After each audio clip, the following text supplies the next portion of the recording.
Какво става, машини? Аз съм Bulgarian Gaming ютубър, аз съм Павчо и сега ще ви кажа едно нещо. Ще снимам на Clash Royale, но преди това ви кажа, че бях на пакта. Всеки може да ме види там с Йоан, един BG Boys. Съм снимал с него видеа и с него бяхме. И така, хората, нека да започваме този епизод, защото нямам време, наистина. И благодаря 55-та луната, няма как да ви се благодаря. Толкова много състани сме приготвили, много голямо и епично нещо, което ще видите. Ще има giveaway. Ще има, сега отваряме честовете, Silver Chest, нещо много хубаво, толкова което исках. Така в Free Chest. Това. Сега да започваме. Виждате ми дека. Сега отново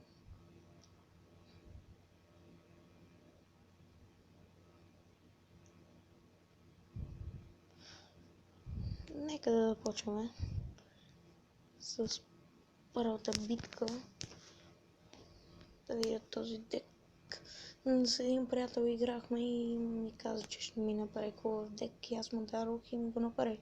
Имаше 2 победи той с него, така че очаквам да е добър някакъв добър дек, така че няма от какво се притеснявам. ПК-то ми е лео 4, просто взема по 438 демидж. Гледайте какво прави. Гледайте какво прави ПК-то. И 1-0 за мен е просто хора.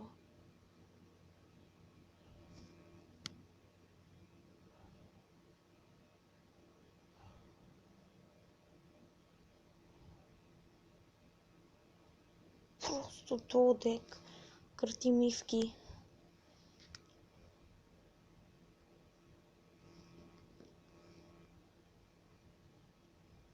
Теха ми обаче принца тук. Хора, съм 5-та арена. Скоро мисля да ставам 6-та и то трябва точно пред вас. Стана 6-та арена.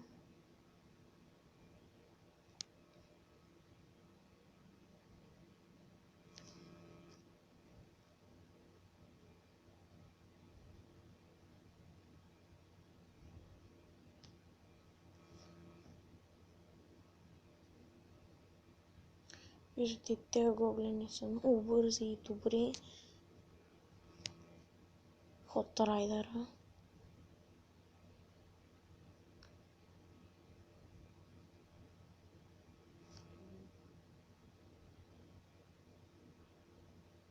Вижте валкирията, за кое е много добро, че може да унищожи цяла скелетна армия.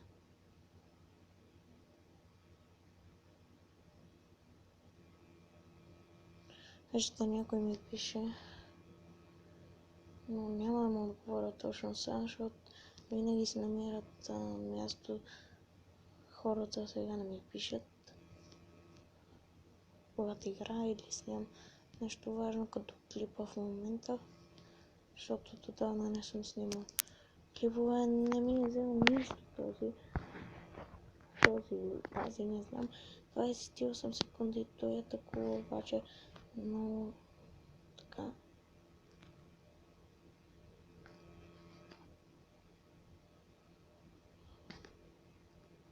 Искам гоблини, скелетната армия тук дали ще полее 7 секунди, 5, 4, 3, 2, 1, бай. И хора, с този екс челихме първата битка. Няма много време, хора, и това ще бъде всичко само този първи епизод. Извинете, че е толкова кратък. Ще има анбоксинг, giveaway, ще ви покажем какво ще бъде и само да отворим първо честа. Ще има още един епизод, обаче който ще бъде по-дълъг. Сега минимум хора и гоблините си Силван Барбериан и последна карта Уизарда. Да, добре. Но сега събирам за някаква карта. Да си взема от тук, например, но Гоблин Барел го нямам. Виждате, тук 1000 трябва да отсижат тия миньони на 7 лева. Даже после трябва още. Така че хора, това ще бъде всичко. Ето ви можете да се присъедините и ми покажете как може да снимам и с камерка да имам. Така че това ще бъде всичко. Този кратък епизод, но с победа завършихме. Аз бях Българен гейминг ютубър и си оставам Българен гейминг ютубър. И чао, чао!